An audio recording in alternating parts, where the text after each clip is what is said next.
temos agora um exercício usual, aquele exercício que fala da meia-vida de elementos radioativos.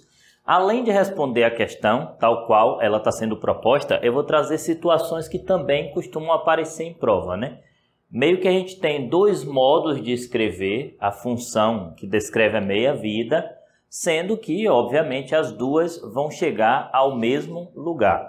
Então, o nosso exercício diz o quê? O intervalo de tempo que uma amostra de um elemento radioativo se reduz à metade é chamado de meia-vida. Então, o exercício vem explicando para a gente, detalha tudo aí, né, em virtude do que acontece e o que é que se passa com a meia-vida. Aí vem a questão proposta em si, né? Considere x a quantidade de meias-vidas. É esse detalhe que eu quero chamar a atenção. A gente pode escrever a função em função do número de meias-vidas, que é o x. É uma maneira bem simples para escrever. E a gente pode também escrever a função em função do tempo decorrido. Aqui dá uma situação, cada outra, né? Então, x é o exercício. É o número de meias-vidas, m0 a massa inicial e m a massa residual. Qual é a lei que define a massa residual da meia-vida? Qual é a ideia? Nessa função é extremamente simples. Você vai ter que a massa residual, em função desse x, ela vai ser a massa inicial multiplicado por meio. Meio elevado a x.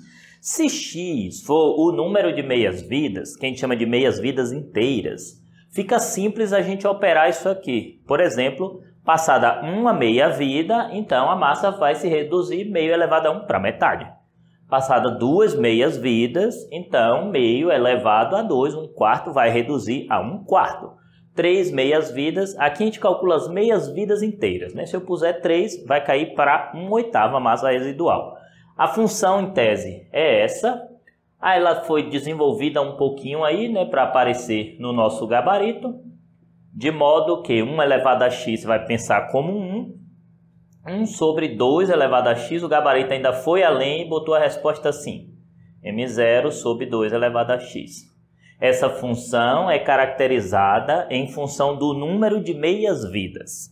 A que eu vou trazer aqui leva a gente ao mesmo lugar, só que essa daqui, na verdade, vai depender do tempo que o elemento, na verdade, leva para alcançar essa meia-vida. Então, eu vou escrever uma função em função do tempo t, né, decorrido a partir da desintegração, só que para isso eu preciso conhecer o tempo da meia-vida. Eu trago dois exemplos aqui. De um modo geral, essa função ela costuma ser escrita assim, massa inicial vezes meio elevado a o tempo decorrido dividido por esse valor que eu estou chamando de n. Observe, se a meia-vida de um elemento for de 30 anos, então a função que caracteriza a meia-vida em função do tempo, não em função do número de meias-vidas, mas em função do tempo, deixa eu até botar aqui, ó, t seria massa inicial vezes meio elevado a t sobre 30. Observe, se a meia-vida do elemento for de 30 anos, a meia-vida do Césio 137 é de 30 anos, por exemplo. Se for de 30 anos, vai demorar 30 anos para que eu bote aqui 30 sobre 30 e ocorra 1. Então, você tem lá uma meia-vida. Então, leva 30 anos. Se passar mais 30 anos, 60, quando eu botar 60 por 30, vai dar 2. Então, passaram duas meias-vidas. Aí, você vai ter 2, meio elevado a 2 vai dar 1/4. Qual a vantagem dessa função em relação a essa? Porque essa função aqui você não depende da meia-vida ter acontecido de forma inteira. Eu posso chegar aqui e perguntar assim, sim, daqui a 22 anos e meio, qual a massa radioativa? Eu não preciso que a meia-vida seja inteira. No final, as funções falam as mesmas coisas, né? Aqui eu teria m de t igual a m0 vezes meio elevado a t sobre 50. Eu estou falando de ambas porque ambas aparecem em prova de matemática. Aqui você escreve a meia-vida, é o nosso exercício, o gabarito do nosso exercício é esse aqui.